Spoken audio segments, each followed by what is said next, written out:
ሰላም ቤተሰቦቼ እንደምናመሻችሁ በጌታ እንዳታሳልፉት። ዛሬ ማለት ነው ከመስሪያ ቤት ስወጣ ያጋጠመኝ ነገር ላጋራችሁ ስለፈለኩኝ ነውና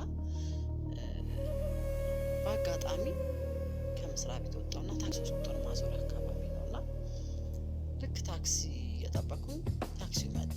ልክ ልገባ ስል አንድ ሰው ሽው ነገር ሲል አየሁት። ስዞር ቀጥታ ቱቦ ውስጥ ነው የገባው ማለት ነው። ቱቦ ዝም ብሎ ቱቦ ነው፣ በጣም ትልቅ ቱቦ ነው፣ አደገኛ ነው በጣም።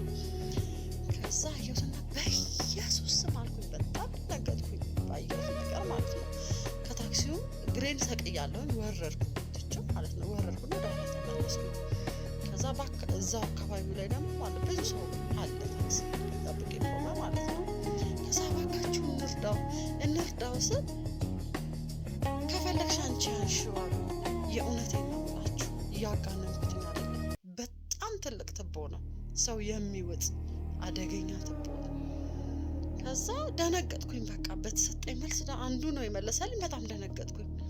ከዛ ኧረ እባካችሁ እንርዳው ስላቸው በቃ ሰው በጣም እንትን አለ፣ ፈርቷል። ከዛ በኢየሱስ ስም ብዬ እኔ ሮጬ በቃ ገባሁበትኝ። እቃም ይዤ ነበር በእጄ ያዝኩትን እቃ ጥዬ ገባሁኝ። ከዛ ቱቦ ውስጥ ገባሁኝ። ከሰውየው ጋር ትንቅንቅ ፈጠረ። አጋንንት ነው። የ7 ሰዓት ከ10 ከቀኑ 7 ሰዓት ከ10 አካባቢ በቃ በእግሩ ይወራጫል፣ በእጁ ይወራጫል። መከራዬን አየሁ ቱቦ ውስጥ ገብቼ ማለት ነው።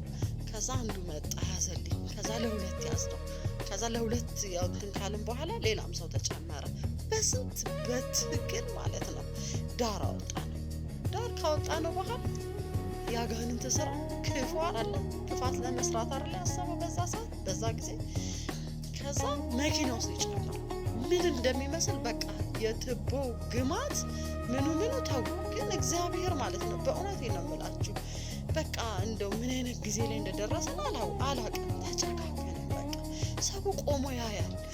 ግማሹ ስልክ ይቀርጻል ምናምን፣ ግማሹ ይፎግራል። አስወጪለት፣ እሰሪው አስወጪለት ይላል።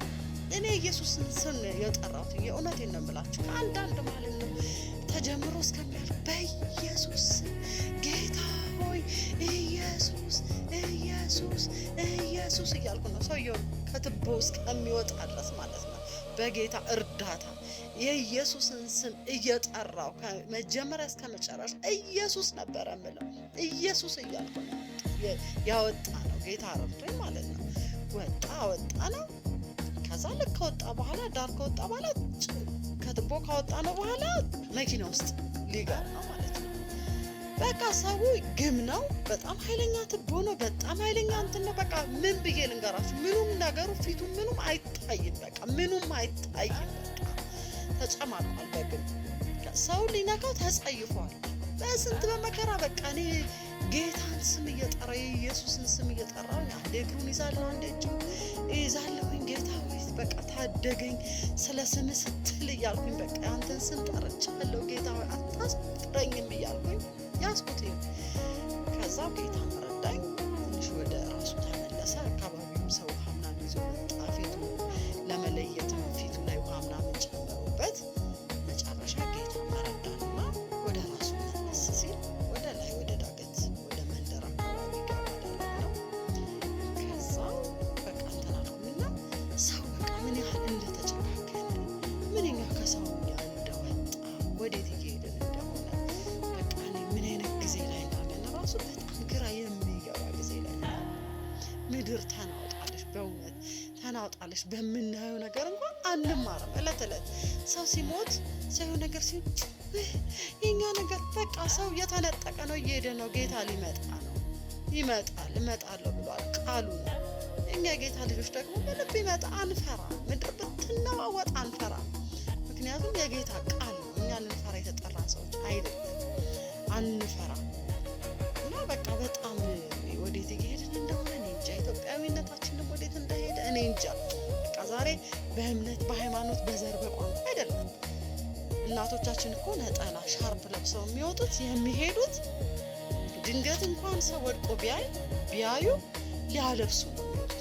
እነሱ እንዲሞቃቸው ብቻ እንኳን አይደለም። የነጠላ የሻርፕ ትርጉም የሆነ ሰው ወድቆ ቢያይ ብታይ አንድ እናት ያንን ነጠላዋን አንስታ ልታለብሰው፣ ያንን ሻርፓን አንስታ ልትሸፍን ለብሳ የምትወጣው። ለሙቀት ብቻ አይደለም እንደዛ አድርገን የምንወጣው። ግን ያ ኢትዮጵያዊነታችን የት ሄደ? ያ መተሳሰባችን የት ሄደ? ያ መተጋገዛችን የት ሄደ? ምን ሆነ? ምን ነክቶንስ ነው? እውነት እኮ አትደበቅም አይደለም እንዴ? ምንስ ነገር ቢፈጠር ይሄን ዛሬ ተናገርኩት ነገ አሻራ ገለመሌ ምናምን ቢባል እውነት አለ። እውነት ያወጣል። ምንም አልሆንም። የምሆነው ነገር የለም። ማናችሁም ብትሆን ማናችንም ብንሆን እውነት ያወጣናል። ምንም አንሆንም። ልንፈራ አይገባም። ለምንስ ነው የምንፈራ? ለምንስ ነው ሰውን ለመርዳት ወደኋላ የምንለው? እባካችሁን ወደ ራሳችን እንመለስ። ወደ አእምሯችን እንመለስ። እባካችሁን ኢትዮጵያውያን እባካችሁ እንረዳዳ፣ እንተጋገዝ። ካልተረዳዳን ካልተጋገዝ እንዴት ነው የምናልፈው? እንዴት ነው የምንሻገር? መሻገር ማለፍ